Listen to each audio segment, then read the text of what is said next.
And now we're going to move on to the next session, which is on the golden thread definition and principles.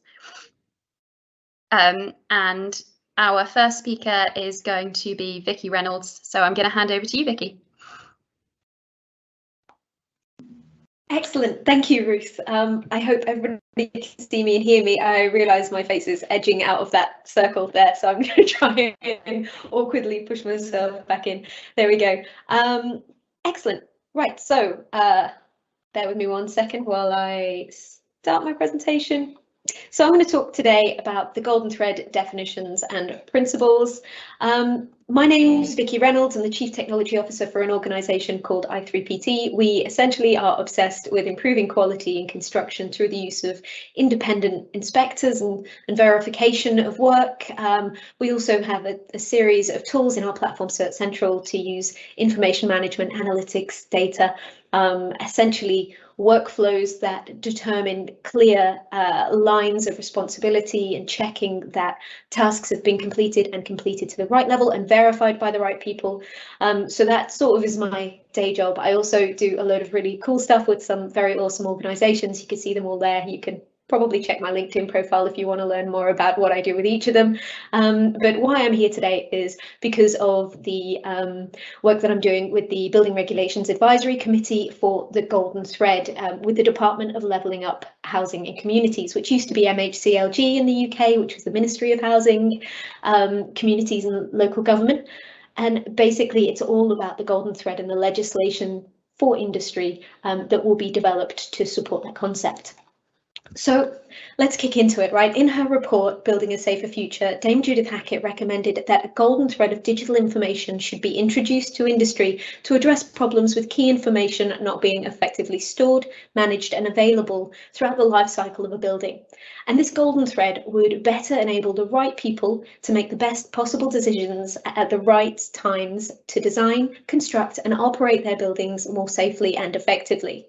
Now, the government have committed to implementing Dame Hackett's recommendations for a golden thread, and these will apply to all buildings within the scope of the new building safety regime through the Building Safety Bill. Now, interestingly, worth bearing in mind that although the scope of the bill at the moment is 7 stories and higher, buildings with more than 2 residential units, that scope is extending. It's extended recently to cover care homes as well. And the idea is that as we develop more secondary legislation and we get these processes really clear and we start to see the benefits, that scope will extend. So just because you're not in the relevant scope at the moment in terms of project delivery doesn't mean that you won't be. So you need to be very aware of this.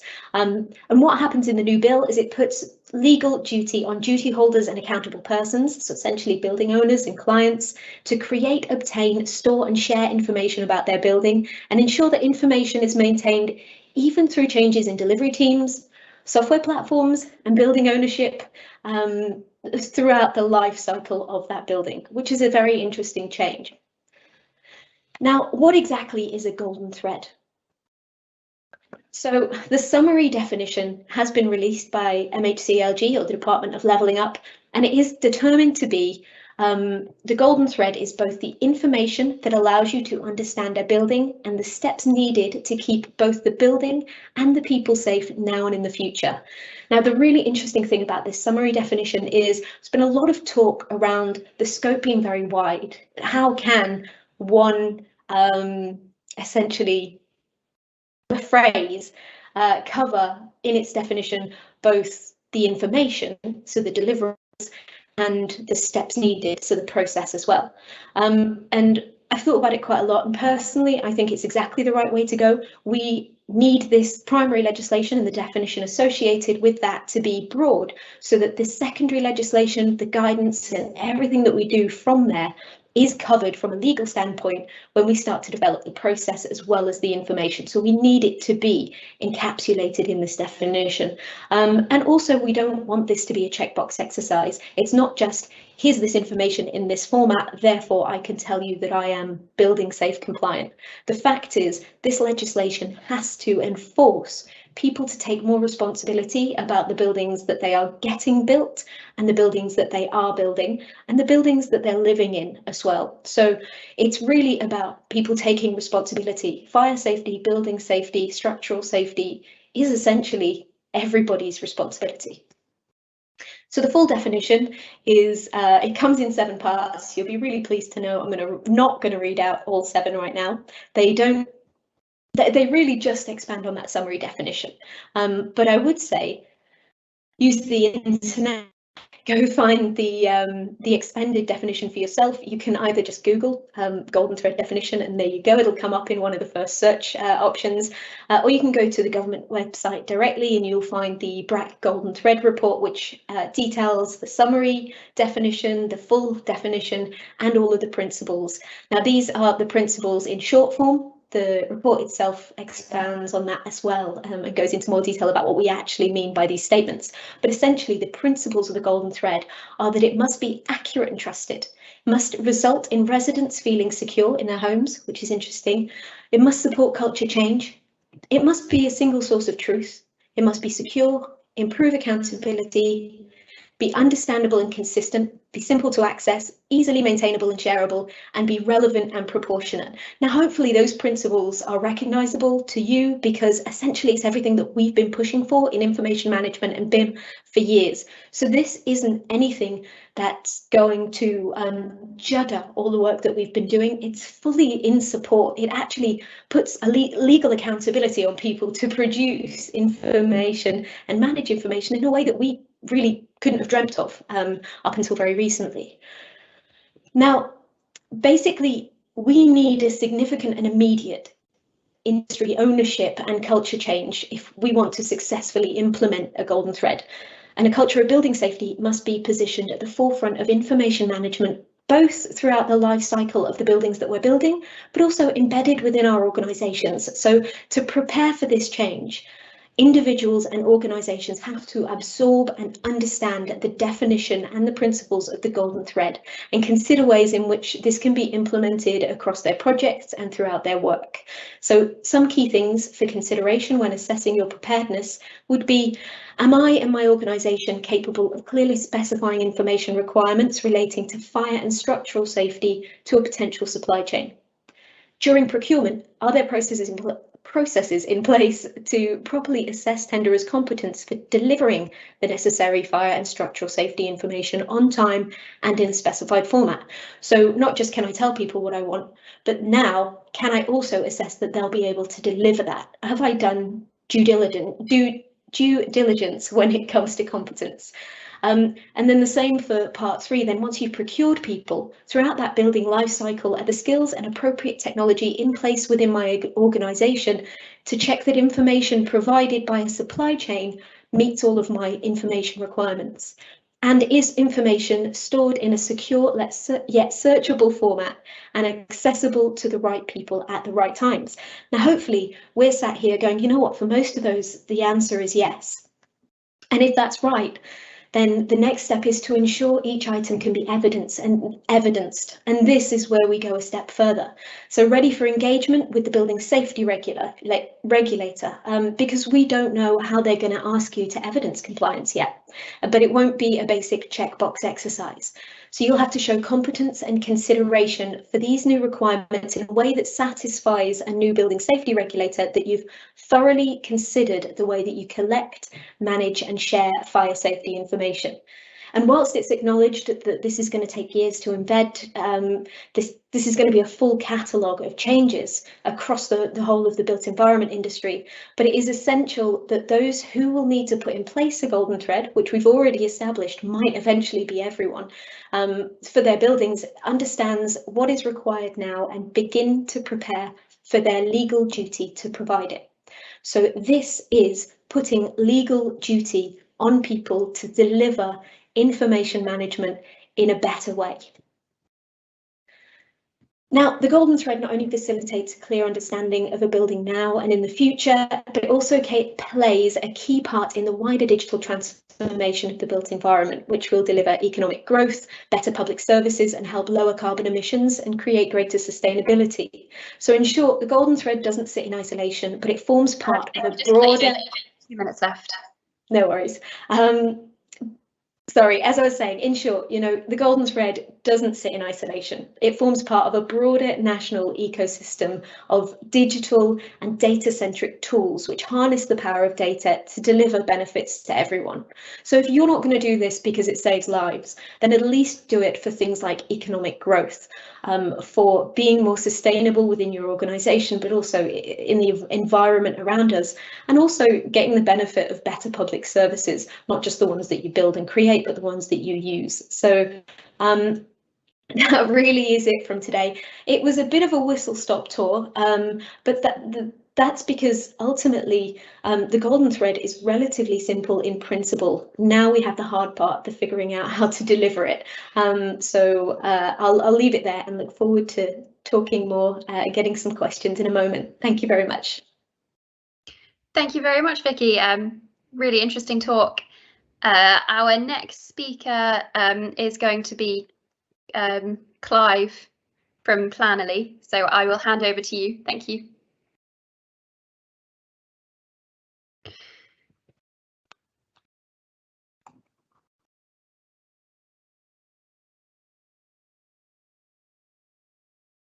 Just to check you're on mute, Clive.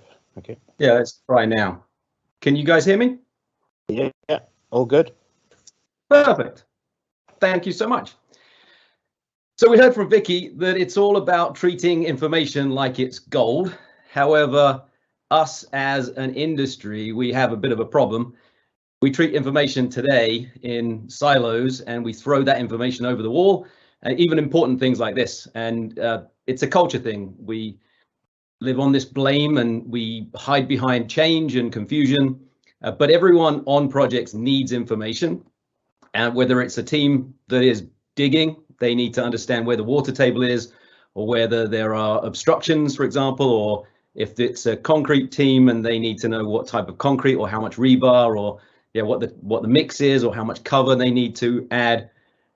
Or if it's somebody just finishing a property, how do they know what the finishes are? And all of that is information. It's collected and shared in all projects.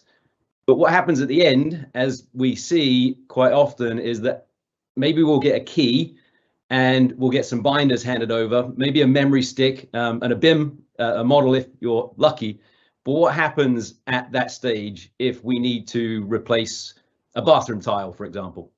Or we need to, or as I did, this is a personal experience, 30 years ago, I was doing some DIY with my father, and it was just a chore to try and match a paint to a wall that we had. And we went through this trial and error trying to get the paint match. And in the end, no joke, we cut a piece of the wall out and took it at home base and said, can you match this paint? And that was the only way to do it. And that was 30 years ago. If we look at now, this is what is in my garage at the moment. It's a spec of all the paints, but it's paper format. 30 years later, I still just get a piece of paper stapled into my garage. It's not searchable, it's not digital. I can't find out very easily whether there's lead-based paint that I should be worried about.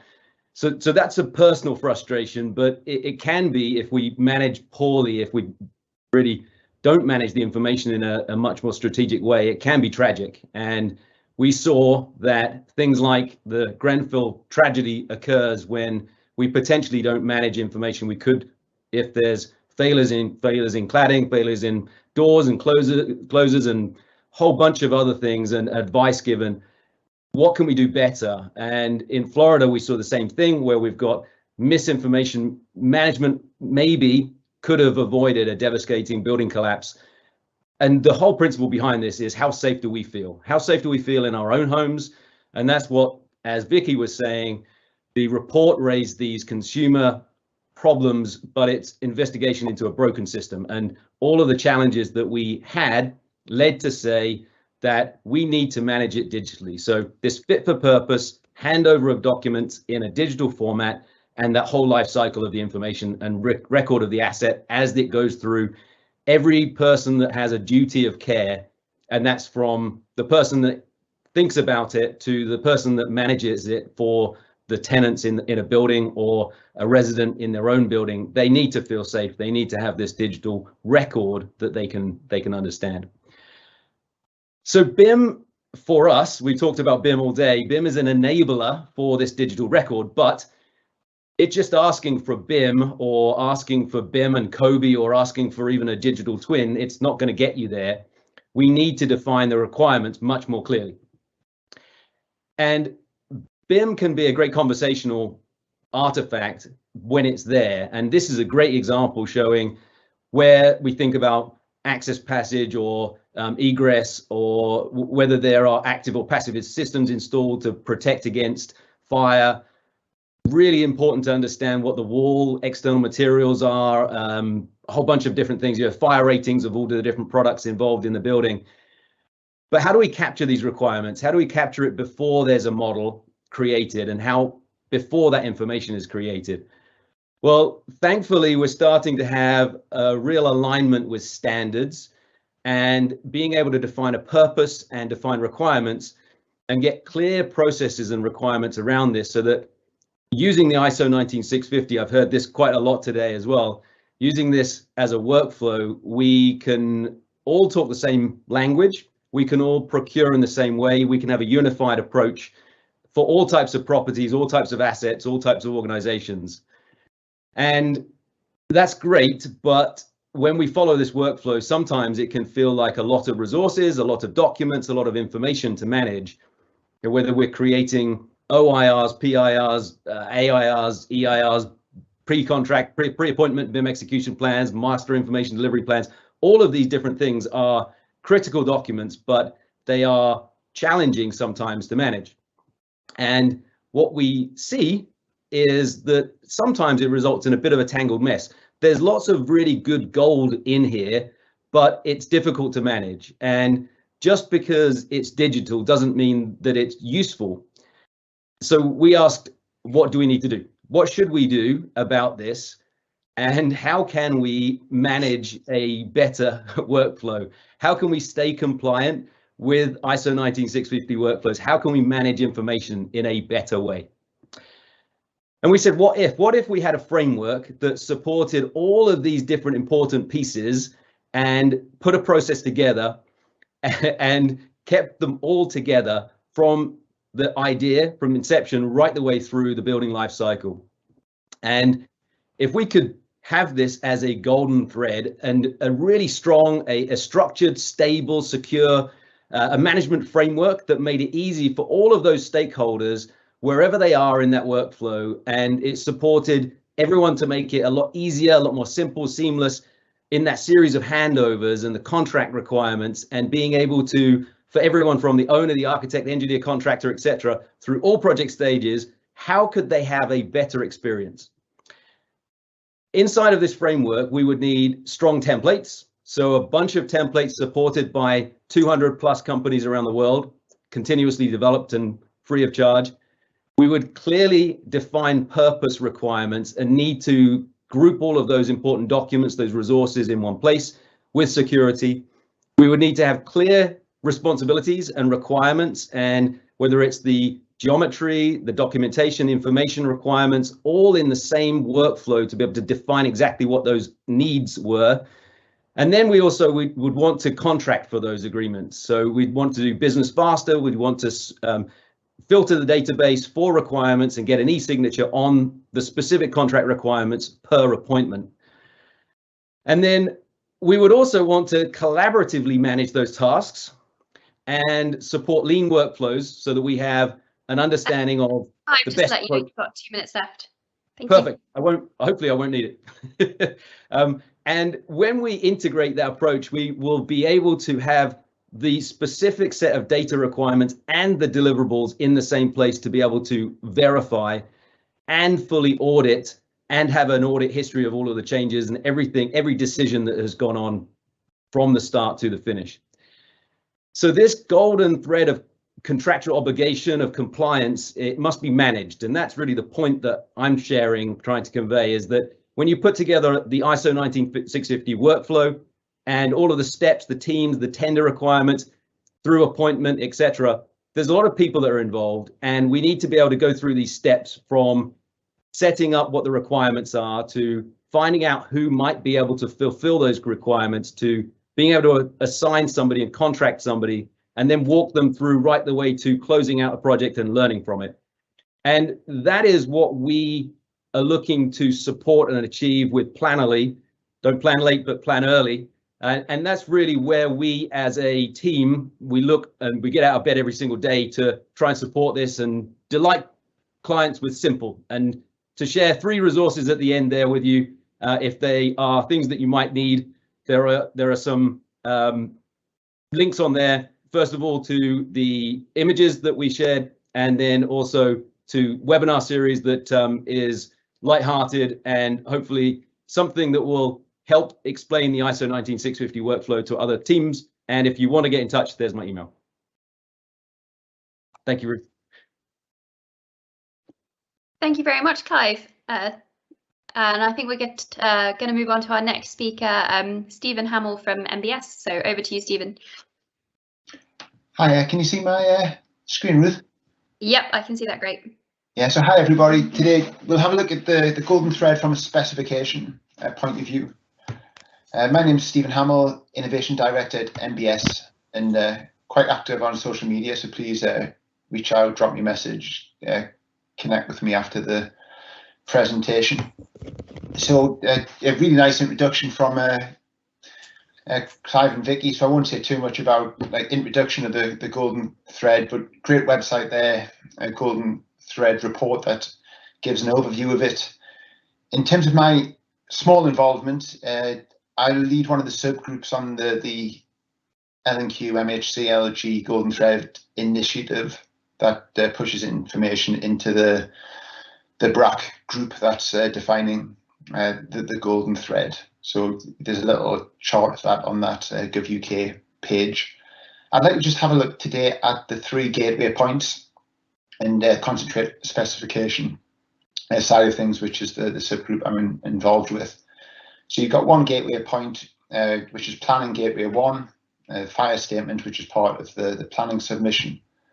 Then you've got gateway 2, which is prior to construction starting. And then finally looking at gateway 3, which is prior to the occupation phase of HRB building. So we'll go through those one by one. So first of all, planning gateway 1. The government's already done 2 publications here, which is a fire statement you can download in a sort of well-structured Microsoft Word document with associated guidance. So again, just go to Google, like 10-minute presentation, not going to go into it in too much depth, but search for gateway 1 building safety bill. And you've got a template fire statement form. It's 5 or 6 pages, but once you've filled it out, I don't know, maybe it's 20 pages in there or so. And then there's drop-down values inside there and associated guidance that you can download from the GovUK website. So things like what's the approach for evacuation, what's the design intent in terms of balconies, or what standards are the sprinklers, B2, etc. And that'll be there as a requirement, or is already there as a requirement for that gateway 1. Gateway 2 is where the sort of specification side of things, in addition to things like drawings generated from model, etc., will come in. So if you think of specification development, you don't start on the specification straight away. You've done a lot of design work. And if you look at something like door sets, you'll have worked out like how many different types of door you need on a building. So you might have 200 doors, external, internal, and you get to the stage where you recognize they can be consolidated into 6 or 7 different types. And then against each type, like what's the things like the fire strategy, what's a brief description of each door, and that will lead into the spec writing process. Then in terms of the level of information that's getting developed, it's really important to understand what parts of the specification are going to be specialist subcontractor design and which ones are going to be more the traditional procurement where the designer has that full design responsibility. So if you look at maybe 2 examples here, one, a sprinkler system, and one of those door set systems, that information is going to get developed from concept to fire strategy through to that gateway to submission to the regulator. And it's a different process whether it's part of a contractor design package or traditional design. So if it's part of a specialist subcontractor design package, the designer may write a descriptive specification where you describe the performance that's required that informs the specialist subcontractor design. If it's a prescriptive specification, because the design team's got the full design responsibility, then you're going to take that design through to a specification which identifies each of the components that gives you the performance that you need. So for prescriptive specification, that will be the gateway 2 submission. If it's descriptive, then there's discussion at the moment about at what stage the specialist subcontractor will have to define the products that meet that performance. So for example, a commercial sprinkler to the following standard, the following extent, integrating with X, Y, and Z, what will be the tanks, the pipeline, the outlet, etc., that meets those requirements. So I personally believe that for items for fire and structural safety, a prescriptive specification should be there as part of the gateway 2 submission, but time will tell whether that will be suitable or whether you have to have that match. In terms of the specification structure, we believe Unit Class 2015 for all of the information, whether it's about spaces, elements, systems, types, and then each specification should have a standard structure that introduces the specification, has a subsection for system performance, has a subsection that defines the products that make up the system for fire detection alarm, things like sounders and detectors. Then it's a clear subsection for execution, the quality of installation, and then a subsection finally for system completion. And then some sort of point out in terms of this is where the maintenance information is as well. Maybe not in the specification, but the requirement to provide that maintenance information at system completion as well.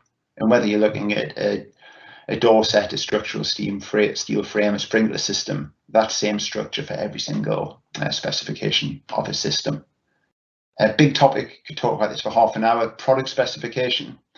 So even if you're specifying generically, where it's like manufacturer's got to submit proposals, specify technical characteristics as defined in the correct standard, link it to the execution requirements, and be very, very clear before the stage 2, the gateway 2 submission, what the rules are about any proposed substitutions, so that it's transparent, change can be monitored, they can be approved by the right people, and you know that it either meets the spec or is higher to the spec. So have a clause in the prelims related to the contracts on that one.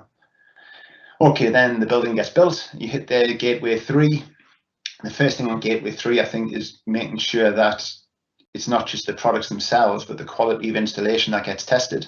Like, here's a little list of things that go wrong on existing tests. This is provided by one of Vicki's colleagues from IC3PT, and make sure you get all your certification in as well.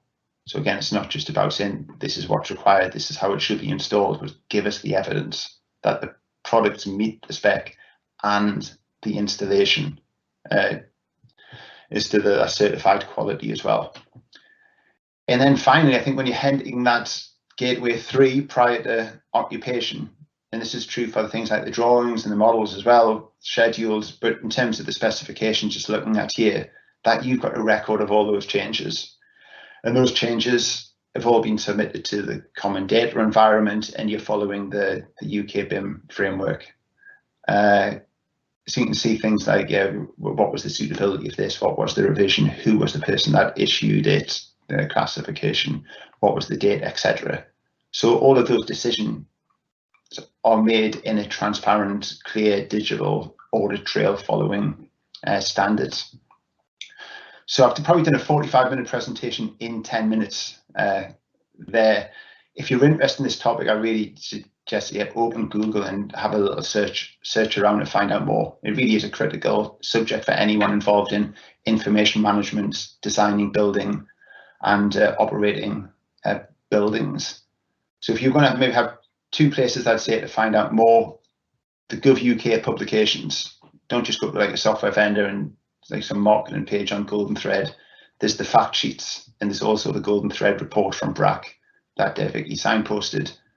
And I think the second thing is we've got loads of free resources on NBS. Like, we've got free webinars you can watch on demand, technical articles. And of course, we have a specification platform for those of you that want to know more about specification as well. So I think that's coming up 10 minutes, and I'm going to pass back to Ruth that's chairing. Yes, thank you very much, Stephen. That was great. I would like to kick off the discussion with a question for you, Stephen, which is, how do you think the digital part of the golden thread will be defined?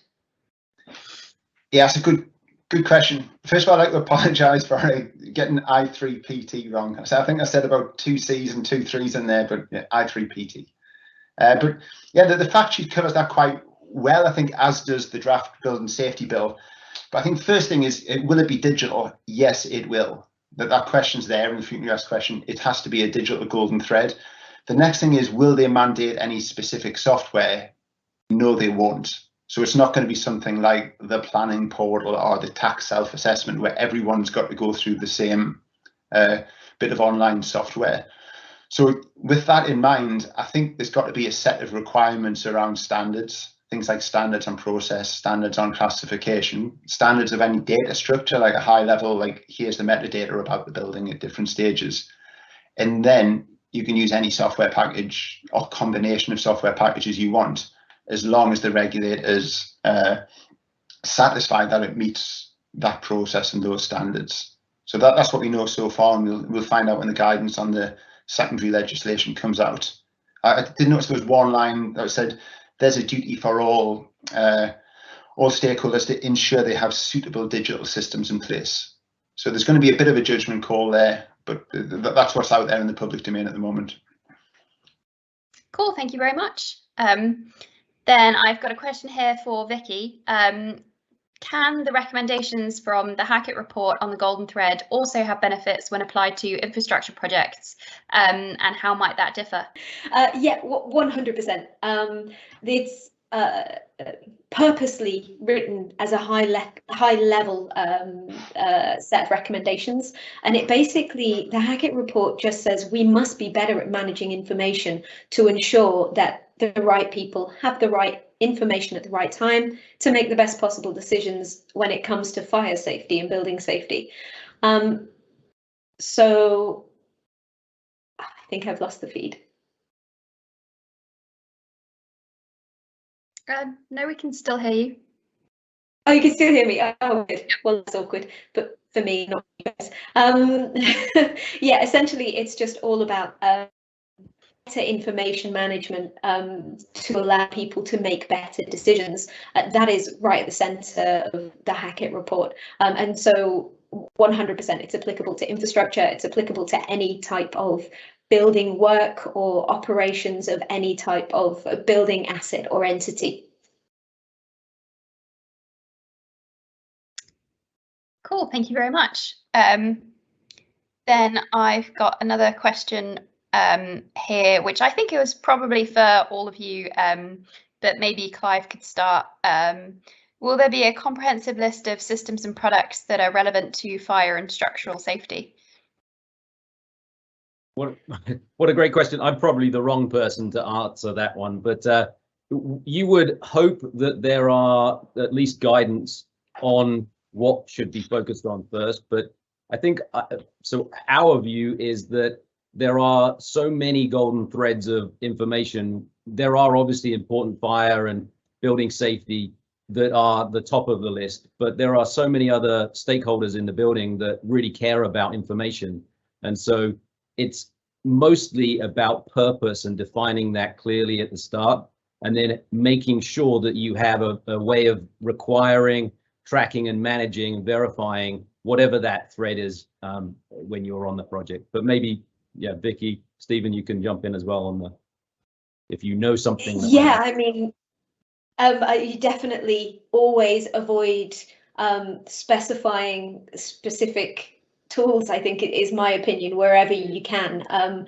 You should be giving people a set of process targets, essentially, or defining your actual need, the problems you're trying to solve, and then bringing in the solutions to fix that problem. The moment you start looking at shoehorning processes into a particular software package or system of technology, you've completely lost sight of the reason we're doing this. And so I believe that a huge part of the future of any software vendor, and I include myself in this, is integrations and interoperability and being able to share and pass information from system to system. That is going to be what the golden thread is. It's not going to be, okay, government are saying if you procure this system and you check these boxes and say you've got this data, then there you go, you've got the golden thread, you're compliant. As I mentioned before, it's more going to be you need to satisfy an independent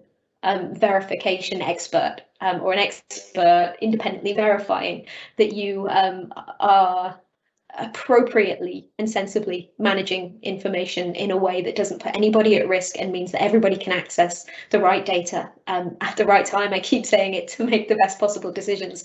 That is all this is about. I wasn't sure how the question was asked, whether we were talking about products in terms of the software product or product in terms of the construction product. So I'm going to answer both questions very briefly, but I think there might be a new or an updated version or a draft of the construction product regulations 2 weeks ago, and it did indicate that there'd be some construction products that would be required in terms of fire and structural safety. And I think they used aluminium cladding cassettes as an example and said more to come after consultation. But I think they can't do a comprehensive list because you never know which products are get used in which context. So they might have a list as a sort of starting point, but then the regulator, in discussion with the teams, makes more of a sort of analysis per project.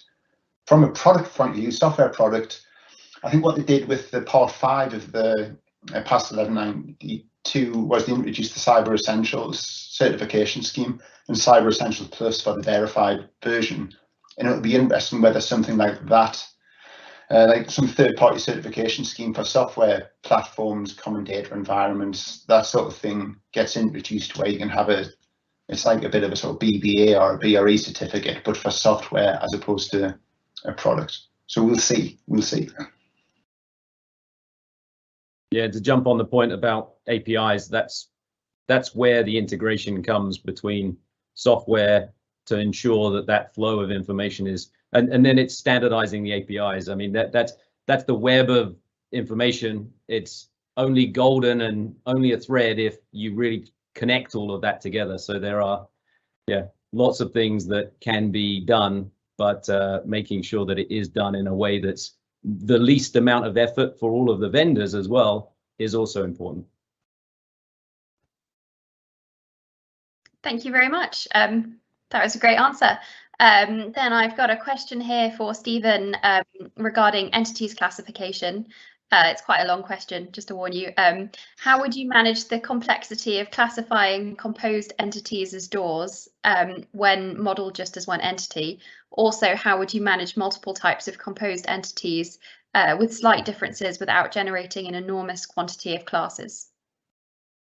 Hopefully I can do justice to that, but I think in terms of the Uniclass classification system, once you get down to the specific types of doors, it will be the bottom level of the systems, and then it will be a combination of products like the door leaf, the door frame, the door closer, the ironmongery, etc. So in terms of modelling the classification side of things, I think it would be systems and products. And then you can add further detail to that through the attributes themselves, which could be something like fire performance or acoustic performance or door material, etc. So it's a combination of attributes and the systems and products classification, as far as I'm concerned. Cool. Thank you very much. I think those are all of the questions that we had. So I don't know if anyone has any further points that they want to make, or one from me, Ralph on the Q&A there's just said, can you post some good links to the things we've talked about, the Q&A window for the audience? So I'm sure we'll all pop them in as questions, and if people check across in that bit, they'll see some of the links. Could I ask a question? Just assuming we have a few minutes, and it's really about checking what's happening with all the best intentions of planning what people should provide and how things should work. It's when things go wrong, and I think Grenfell is a good a good example of that, where everything was specified and then somebody changed the specification and that wasn't picked up. And so maybe the three of you, just some commentary on how do you actually check what's actually happened at the end of the day, as opposed to what should happen. I mean, I'm happy to jump in a little bit there. I think we've got a lot to learn from the BCAR legislation in Ireland, and the system for checking quality there. The fact that ideally independent, capable people are checking at each stage to make sure that things have been built the way that they said they would be built, and that products we use that they said would be used in a way that they have been specified to be used as well. From a client perspective, it means that actually you can't sell risk on down your supply chain anymore. You have to be confident that you have competence within your organization to check these things and feel comfortable, because at the end of the day now, if we had another disaster similar to Grenfell, it would be very clear that the client in this scenario is responsible, because they didn't have full control over that workflow, and they didn't have the competence and the capability in-house to ensure that what they had specified to be built was being built. Sorry. What I'd say, building on what Vicki says, is to make sure that gateway to information is correct, and that's why I think we need the prescriptive and not just descriptive spec. So if it was something like a for the rest system, you want to know the products itself, so the independent inspector or clerk of work can check that the right product's there, that's been installed correctly. And if when they inspect it, it's the wrong product, the building doesn't get signed off at gateway 3. And it's go in, find out and check, and you need to shine a light on that decision-making process from design through construction to handover. And that's what the golden thread is going to solve. And the really great thing about this, sorry to jump in again, is at those gateways, if you don't pass the requirements by an independent inspector, essentially the building regulator, then you're not allowed to move on to the next phase of the operation. So, if you have constructed a building and your information is then checked at that gateway, and it's determined that you haven't had the right process in place to make sure that you've built safely, and the inspector isn't satisfied of that, then no one can move into that building until you fix that. And that might mean ripping walls down to get photo evidence that things have been built correctly, or digging out old files of inspection reports, all that kind of stuff. But essentially, no one can move in. You can't make any money from that asset until you've satisfied that requirement at that gateway. And I think that's going to be a massive game changer. I think to add to this, so we're talking from the UK perspective primarily, and there was a question in the chat about Canada and statement of Commonwealth country, but really talking about the rest of the world. There's a broad audience online, and how does this knowledge, how does this better information management process then filter to the rest of the world? That would be a really good result from all the great work that is being done.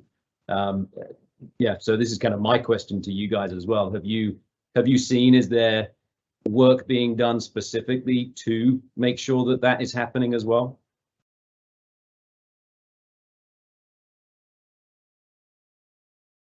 I know you guys are doing work on that, but I'll maybe just say a little bit there. Clive would, we've got content and an offer for both the Canadian market and the Australian market.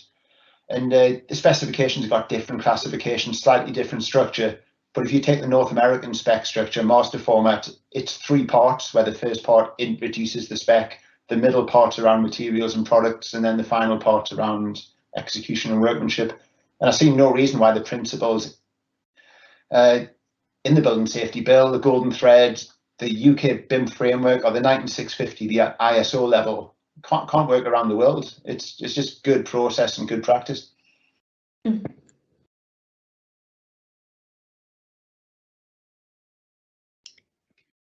Cool.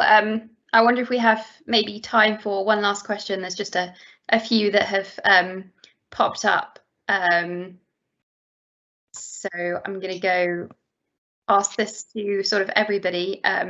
As no one person owns the construction process, would the panel agree that connected systems are the key to the golden thread using API? I mean, maybe not using API, but absolutely connected systems. Yeah, I mean, API at the moment is the well-established way of sharing information between systems. As I said before, you don't really want to focus on the technology and determining that as a golden thread. That would be a solution for the process. But yeah, a 100% connected systems, being able to move information from system to system is absolutely critical. If you can't do that as a system, you're just not going to have an environment to sell your product in anymore.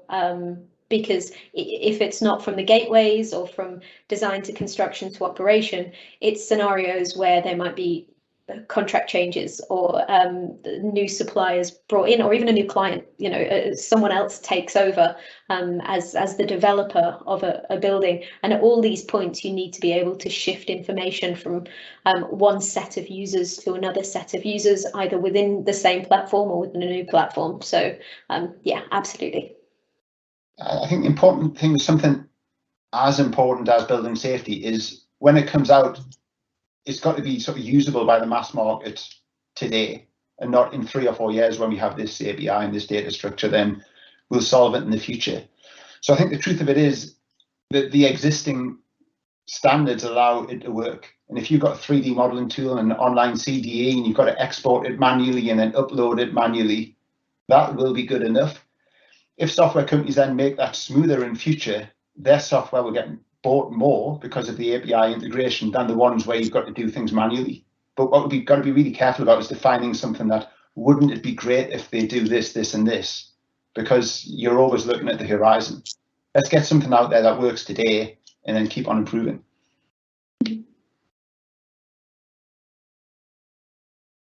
Thank you very much. It's been a great discussion. I think that's all we have time for. So sorry to anyone if I missed the question. But yeah, I think there's going to be a short break now, and we're going to resume the BIM Coordinator Summit at 4 o'clock. So thanks, everyone. Get some Thanks, tea. guys. Thank you.